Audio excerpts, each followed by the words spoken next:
하나님의 말씀 여호수아 18장 1절에서 10절까지 말씀입니다.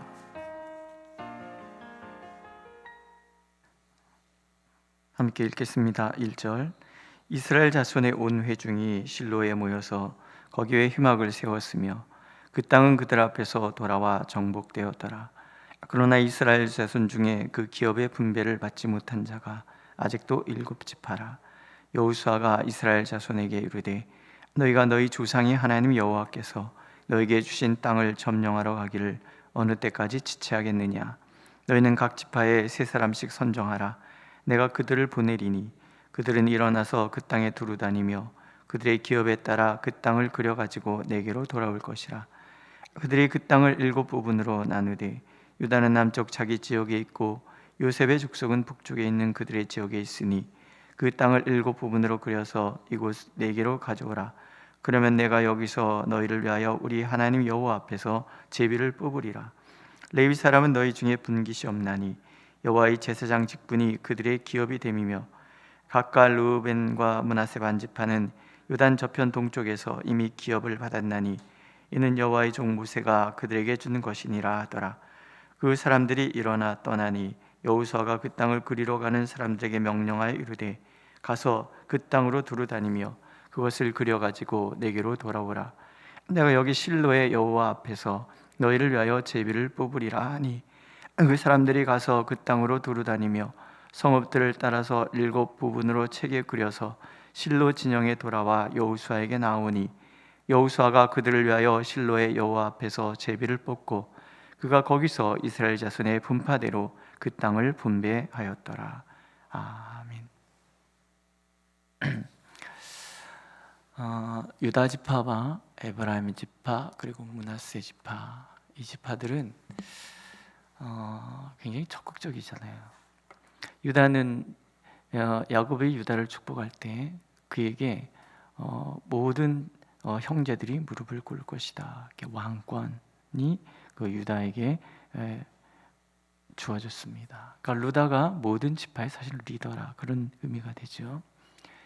그 다음에 야곱이 정말 장자로 생각했던 사람은 요셉인 거예요. 그래서 요셉에게는 2분깃을 주는 거죠. 이게 장자에게 주는 특권 같은 거예요. 그래서 므낫세와 에브라임이 요셉의 자녀들임에도 불구하고 그 요셉의 형제들의 그 반열에 이렇게 들어가는 거예요. 그래서 12지파가 형성이 됩니다. 레위지파는 제외하고. 근데 그래서 그런지 몰라도 유다 지파와 에브라임 지파 그리고 므낫세 지파는 뭔가 적극적이잖아요. 땅을 개척하고 정복하고 알아서 그 지파들이 다 하는 거예요. 물론 요단강 동편에 있었던 갓 지파나 므낫세 반지파나 르우벤 지파는 함께 점령한 것을 그들이 그렇게 목축업을 하는 지파니까 그 땅이 좋겠다, 약속의 땅에서 오지 않겠다, 이런 계약을 맺고 그렇게 참여를 한 거죠. 문제는 남은 7지파인 거예요. 이들이 그들의 약속의 땅을 이루어 가는데 이미 주요 성은 다 점령했음에도 불구하고 7지파가 선뜻 나서지 못하는 거예요. 여호수아가 언제까지 지체하겠느냐, 그런 얘기를 하죠. 아직 분배받지 못한 7지파, 그들이 굉장히 주도적이지 못하고 소극적이라는 것을 우리가 알게 되는데, 이런 모습을 통해서 하나님이 우리에게 보여주시고자 하시는 것이 있어요. 자, 어떤 지파는 적극적이어서 약속의 땅을 대부분 차지했어요. 특히 유다 지파 같은 경우를 보세요. 갈렙이라는 믿음의 선진이 앞에 서서 모든 것을 이루어 나가잖아요. 그 넓은 땅을, 지파 중에서 제일 넓은 땅이에요. 차지하는 거예요. 므낫세 지파는 그 마길의 딸들을 보세요. 그죠? 이름이, 그 딸들은 아유, 죄송해요. 요새 자꾸 제가 뭘 잊어버려요. 그 딸들은 적극적으로 나서서 우리 아버지가 죄 가운데 죽지 않았다, 근데 우리가 딸이라고 하여 우리에게 분배될 기업이 배제되는 것이 옳으냐, 이렇게 따질 정도로 굉장히 적극적이란 말이에요. 그 땅을 차지하는 거예요. 모세가 맞다, 그 딸들은 비록 남자는 아니더라도 아버지의 기업을 받을 자격이 있다. 그래서 딸들도 적극적으로 기업을 참여하잖아요. 얼마나 적극적이에요? 하나님이 주신 약속의 땅이에요. 그럼 약속은 적극적으로 그것을 성취를 위하여 나가야 되는 거예요. 천국은 침노하는 자들의 곳이라고 그러잖아요. 딱 그런 의미는 아니겠지만 그래도 하나님의 나라의 일원으로서 내가 하나님께서 내게 약속하신 약속을 향해서는 우리가 적극적으로 나갈 필요가 있는 거예요. 왜? 하나님이 이루어 주셨으니까. 1절을 보세요. 이스라엘 자손의 온 회중이 실로에 모여서 거기에 회막을 세웠으며 그 땅은 그들 앞에서 돌아와 정복되었더라. 하나님의 말씀이에요. 이들이 실로에 여호와 회막을 세웁니다. 광야에서 있었던 그 회막이에요. 하나님 앞에 나와서 예배드렸던 그 회막이 거기 실로에 세워져요. 그러니까 이스라엘 백성들은 이런 고백하는 거죠. 지금까지 이루신 모든 것은 하나님이 하신 것입니다. 앞으로 이루어질 모든 것들도 하나님이 하실 것입니다. 그들이 실로의 성막, 회막을 세운 이유가 그런 고백이잖아요. 우리의 삶 속에서 내가 지금까지 살아왔던 모든 것을 이루시는 분이 누구셨어요? 하나님이에요. 그럼 앞으로도 이루어 가실 분은 누구세요? 하나님이에요. 앞으로가 어떻게 될지를 잘 궁금하다. 그럼 뒤를 돌아보는 거예요. 하나님은 어떻게 나를 인도해 오셨는지. 하나님이 지금까지 그렇게 해오셨다고 오늘 갑자기 마음이 바꾸셔서 앞으로 안 갈까 이러시는 하나님이 아니라는 거예요. 하나님은 한 번 결심한 것을 끝까지 이루시는데 아브라함에게 약속하는 것을 500년이 지나도록 잊지 않으시고 이루어 가시는 분이에요. 그러면 앞으로 500년도 하나님 그렇게 이루어 가실 것이고 앞으로 1000년도 그렇게 이루어 가실 거라는 거예요.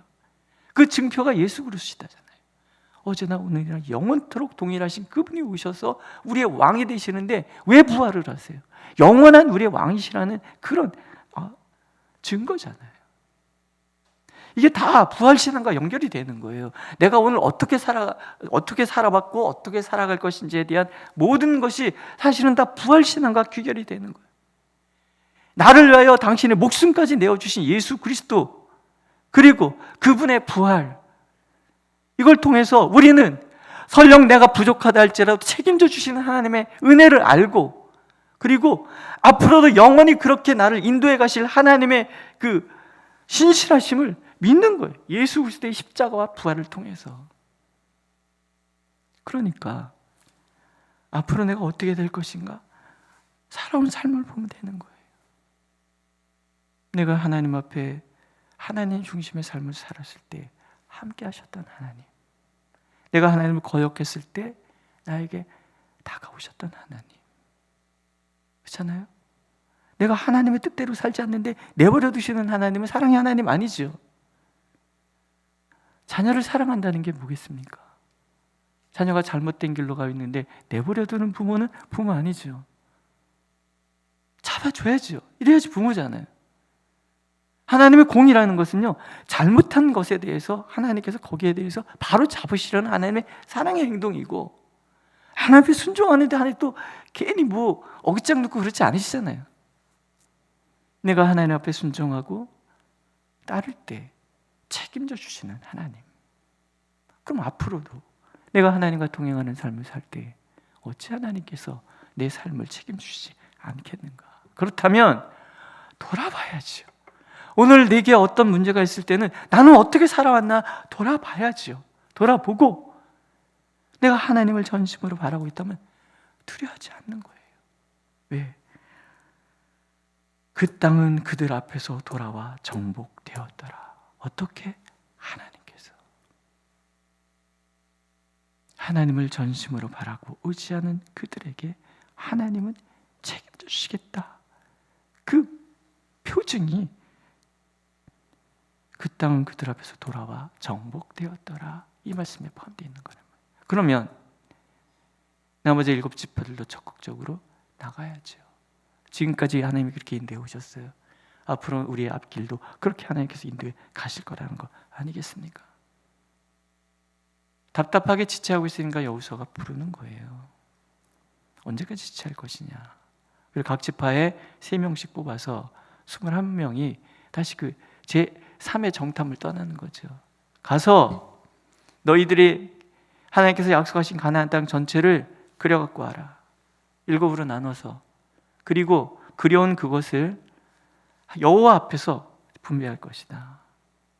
그래서 책에 기록을 해갖고 오는 거예요. 땅을. 그리고 여호와 앞에서 분배를 하고 그 분배된 그 땅이 나머지 7지파 각 지파의 약속의 땅이 되는 거죠. 그들이 가서 정복해야 되는 거예요. 오늘 나의 신앙을 한번 돌아볼 필요가 있습니다. 나는 하나님의 약속을 믿고 적극적으로 하나님 앞에 나가는가? 적극적으로 나가기 위해서 우리가 해야 될 첫 번째는 뭐냐면 내게 주신 약속의 땅이 무엇인지를 살피는 거죠. 하나님, 제가 무엇을 위하여 살아야 되겠습니까? 이것 또한 정탐 아니겠습니까? 하나님 앞에서 하나님께서 내게 계획하신 것이 무엇인지를 진지하게 여쭙고 그래서 그 길을 찾아가는 거예요. 청년 시절에 제일 많이 해야 될 것이 저는요, 기도하는 거라고 생각해요. 제가 무엇을 위하여 살기를 원하십니까? 어느 순간인가 그런 기도가 하나님 앞에 나와야 진정한 청년 신앙이 되는 거예요. 그러기도 하지 못하면 아직 청소년기 신앙인 거예요. 그런데 청소년기 신앙, 청년기 신앙 이것이 나이하고 관계가 없어요. 신앙의 모습이 그렇다는 거죠. 마지못해 교회를 나오는 것과 하나님 앞에 무릎 꿇고 적극적으로 무엇을 위하여 하나님 살아가야 합니까? 라고 진지하게 질문하는 것은 다른 부분이죠. 사춘기는요, 홍역이 무덤에서도 앓는다는 것처럼 반드시 지나가야 됩니다. 근데 연세가 드셨음에도 불구하고 아직도 사춘기 시장에 머물러 있는 분들이 계세요. 언제 저분은 하나님을 만날까? 언제 저분은 하나님 앞에 단독자로 설까? 언제 하나님의 뜻을 가슴에 품고 하나님을 위하여 나갈까 싶으신 분들이 있는 거예요. 반면에 어떤 사람들은 나이가 젊음에도 불구하고 내가 하나님께서 어떤 나에게 계획을 가지고 이미 다 그린 거죠. 나의 영역을 다 그리고 하나님이 약속하실 땅이 무엇인지를 알고 그것을 가슴에 품고 그것을 위하여 하나님과 동행하며 나아가는 사람도 있는 거죠. 지금 오늘 우리에게 원하시는 하나님의 신앙이 뭐예요? 내게 주어진 삶의 자리에서 내가 무엇을 해야 될지를 당당하게 정복해 나가는 삶을 하나님은 원하시는 거죠. 저는 우리 오늘 이 시대에 그리스도인들의 신앙이 굉장히 소극적이라고 생각해요. 소극적인 대표적인 모습이 뭐냐면 기도하지 않습니다.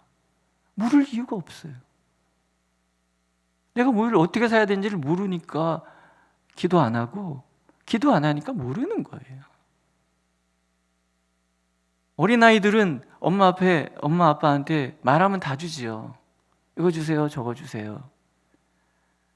근데 나이가 30이 됐는데도 어머니 아버지 앞에 이거 주세요, 저거 주세요. 그걸 뭐라 그래요? 미성숙하다고 얘기를 해요.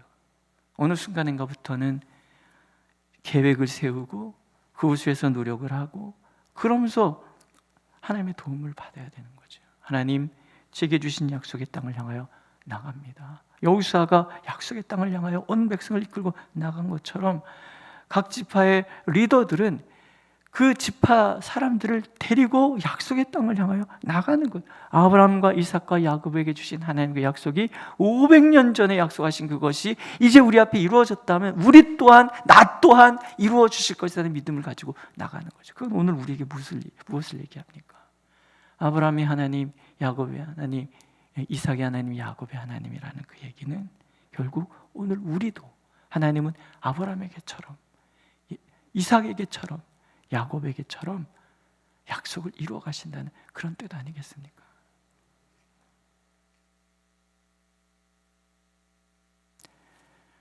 교회를 위해서 그래서 기도해야 됩니다. 하나님께서 우리에게 주시는 약속이 무엇일까요?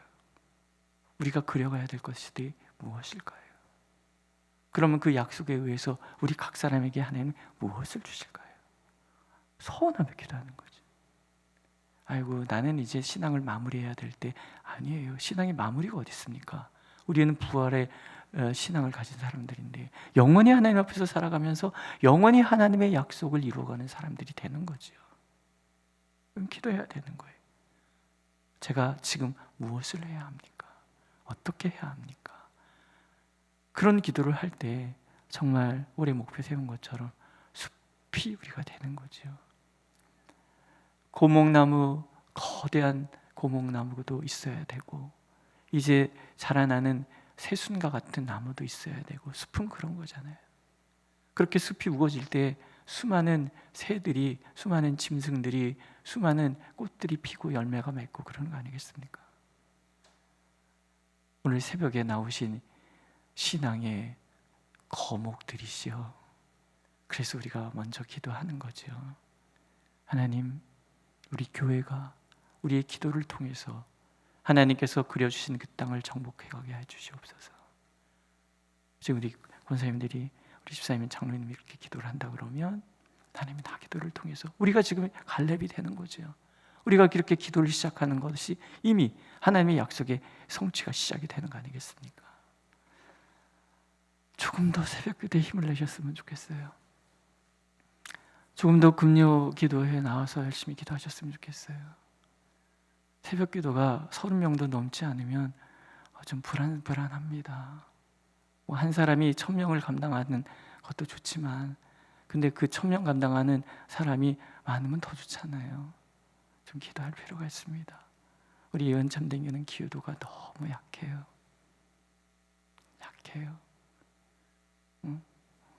안수 집사님들 그 많은데 안수 집사님 지금 대표 한 분 나오셨어요. 권사님들 122분이에요. 지금 몇 분 나오셨어요? 우리 좀 기도해야 합니다. 우리 교회는 기도를 조금 더 해야 합니다. 그래서 하나님의 역사를 우리 가운데 드러내도록 우리가 그림을 그려야 되는 거예요. 자, 오늘 우리에게 하나님께서 주시고자 하시는 약속의 땅이 무엇입니까? 하나님 그리기를 원하시는 거예요. 정탐하기를 원하시고 그것에서 기도하는 거죠. 기도가 바로 그리는 것이고 기도가 바로 정탐이에요. 우리 자녀들도 하나님 앞에 쓰임받는 거 원하시지 않습니까? 기도하셔야 되는 거예요.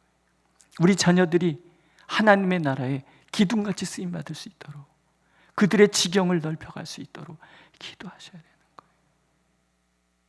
오늘도 그렇게 하나님께서 책임져 주신다는 믿음 가운데 우리에게 약속되어진 그 땅을 정복해가는 우리 교회 모든 성도님들, 자녀들이 되기를 축복합니다. 기도하겠습니다. 주여, 우리가 언제까지 주저주저 하겠습니까? 언제까지 지체하겠습니까? 전심으로 하나님을 바라보고 전심으로 하나님을 의지하여 이제껏 인도해 오신 하나님을 앞으로도 인도해 오실 하나님으로 믿고 그렇게 하나님 중심의 삶을 살아내도록 인도하여 주옵소서.